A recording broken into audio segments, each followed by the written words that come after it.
علیکم ورحمۃ اللہ تعالی وبرکاتہ۔ صرف 5 منٹ کا مدرسہ قرآن اور حدیث کی روشنی میں۔ نمبر 1، اسلامی تاریخ 13 ذی الحجہ۔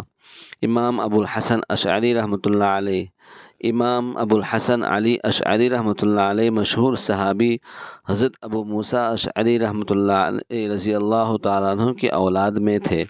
آپ کے زمانے میں اسلام کا ایک فرقہ جو معتزلہ کے نام سے جانا جاتا ہے، اس نے علمی حلقے میں کافی اثر ڈال رکھا تھا اور عام طور پر سمجھا جانے لگا تھا کہ معتزلہ بڑے ذہین، عقل مند اور محقق ہوتے ہیں اور ان کی رائے تحقیق و عقل سے زیادہ قریب ہوتی ہے، اور لوگ فیشن کے طور پر اس نظریہ کو اختیار کرنے لگتے ہیں، اور ایک بڑا فتنہ برپا تھا۔ اللہ تعالیٰ نے اس عظیم کام کے لیے امام ابو الحسن علی اشعری رحمۃ اللہ علیہ کو چنا۔ وہ ان کے باطل عقیدے کی تردید اور ان کو دعوت دینے کو تقرب الی اللہ کا ذریعہ سمجھتے تھے۔ خود معتزلہ کے مجلسوں میں جاتے اور ان کو سمجھانے کی کوشش کرتے۔ لوگوں نے ان سے کہا کہ آپ اہل بدعت سے کیوں ملتے جلتے ہیں؟ انہوں نے جواب میں فرمایا، کیا کروں؟ اگر میں ان کے پاس نہ گیا تو حق کیسے ظاہر ہوگا؟ اور ان کو کیسے معلوم ہوگا کہ اہل سنت کا بھی کوئی مددگار اور دلائل سے ان کے مذہب کو ثابت کرنے والا ہے؟ وہ معتزلہ کی مخالفت اور تردید میں لگے رہتے، یہاں تک کہ فرقہ معتزلہ کا زور کمزور پڑ گیا۔ آپ کی وفات سن 324 ہجری میں بغداد میں ہوئی۔ نمبر 2، اللہ کی قدرت، بچاؤ کی صلاحیت۔ اللہ تعالیٰ نے ہر ایک جانور کو اپنی حفاظت و بچاؤ کی صلاحیت سے نوازا ہے۔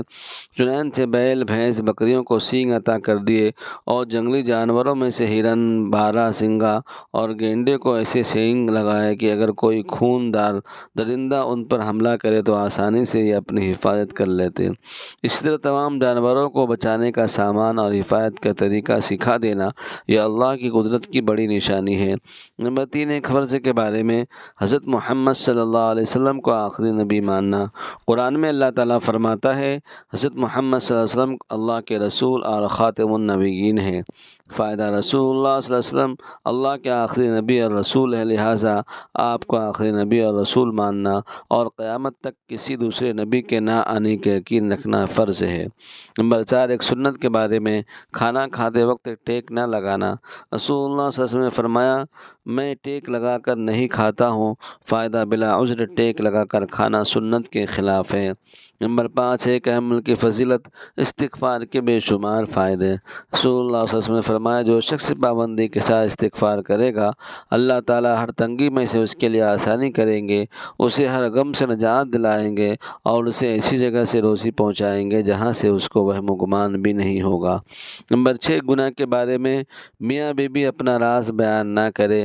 رسول اللہ نے فرمایا، قیامت کے روز اللہ کی نظر میں لوگوں میں سے سب سے بدترین شخص وہ ہوگا جو اپنی بیوی کے پاس جائے اور اس کی بیوی اس کے پاس آئے، پھر ان میں سے ایک اپنے ساتھی کا راز کسی دوسرے سے بتائے۔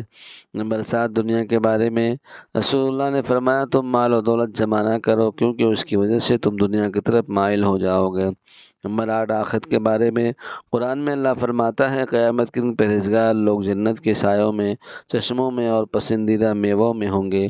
ان سے کہا جائے گا، اپنے نیک اعمال کے بدلے میں خوب مزے سے کھاؤ پیو، ہم نیک لوگوں کو ایسا ہی بدلہ دیا کرتے ہیں۔ اس دن جھٹلانے والوں کے لیے بڑی خرابی ہوگی۔ نمبر 9، طب نبوی سے علاج، مسواک کے فوائد۔ رسول اللہ نے فرمایا، مسواک منہ کی صفائی اور رب کی رضامندی کا ذریعہ ہے۔ علامہ ابن قیم رحمۃ اللہ علیہ مسواک کے فوائد میں لکھتے ہیں، یہ دانتوں میں چمک اور مسوڑوں میں مضبوطی پیدا کرتی ہے، اس سے منہ کی بدبو ختم ہو جاتی ہے، دماغ پاک و صاف ہو جاتا ہے، یہ بلغم کو کاٹتی ہے، نگاہ کو تیز کرتی ہے اور آواز کو صاف کرتی ہے۔ نمبر 10، قرآن کی نصیحت۔